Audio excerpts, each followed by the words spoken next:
Нам хорошо известна научная практическая конференция «Шаг в будущее» имени Ларионова. В рамках международных интеллектуальных игр он пройдет на английском языке. Конференция будет называться Якутск International Science Fair. Все будет проходить практически так же, как и в конференции «Шаг в будущее». Отличие в том, что в нем будут участвовать дети с разных стран и городов.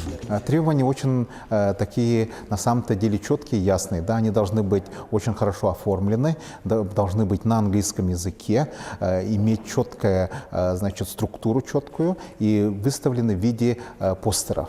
И на самом-то деле вот данная выставка будет проходить два этапа. Первое, значит, так называемая презентация, когда ребята будут рассказывать про свои работы перед жюри. И на следующий день у них будет работа, значит, оценивание их постеров. У нас отобраны на данный момент больше 40 ребят. Ну, отбор еще продолжается, да, так сказать, ну, посмотрим, как дальше идет. Их будут оценивать очень серьезное, значит, жюри.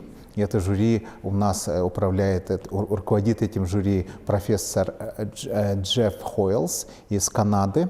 И вместе с ним прибудет сюда очень известная команда ученых из разных стран мира.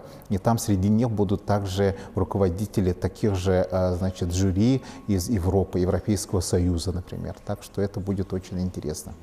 Илья Климов и Илья Третьяков прошли отбор и будут представлять свои проекты перед международной аудиторией. На международных играх я буду представлять работу моделирования энергоэффективного здания с использованием программно-аппаратной платформы Arduino. Сам я замечаю в классе, что нерационально используются источники энергии, это электричество, вода и тепло. И вот как раз в этой работе я показываю, как можно автоматизировать все процессы и еще и при этом получить огромную экономию.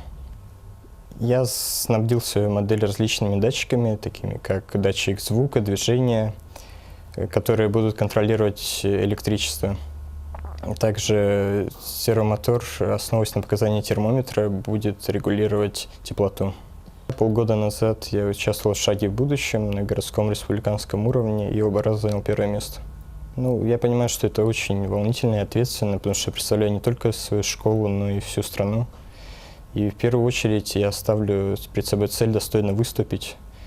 Ну, конечно, плохо тот спортсмен, который не желает выиграть, но в душе хочется победить, но все же в приоритете задача именно хорошо выступить. Проект — это, получается, воздействие лесных бизонов на лесные фитоценозы бизонарий Усть-Ботома. С 9 лет, получается, ездил в экспедиции до 2016-2015, и как бы я наблюдал за ними с взрослыми и просто смотрел. Ну, это необычно очень вообще бизоны, как к нам завезли. И поэтому сейчас у нас есть информация как бы о том, что мы исследовали, и поэтому я решил об этом сделать работу научную. Те, кто со мной ездили в экспедицию, у них тоже были работы по бизонам, но у них были по другим темам, там по поведению и по луговым, ну, различные другие темы, а у нас именно тема их воздействия на среду в бизонариях. Ну, сейчас как бы у нас нету бизонов, но они были несколько тысяч лет назад. Это был как бы другой вид, но есть предположение, что он родственно связан именно с этими бизонами, которых завезли.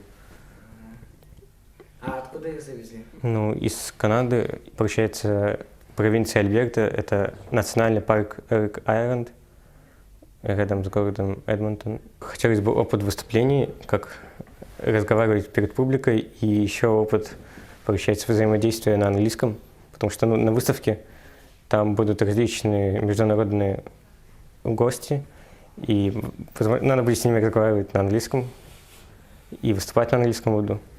А ты сильно волнуешься?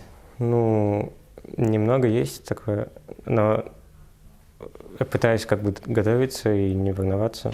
Сейчас ребятам надо будет перевести свои работы на английский язык и тщательно подготовиться к выступлению. Думаю, они достойно представят нашу Якутию.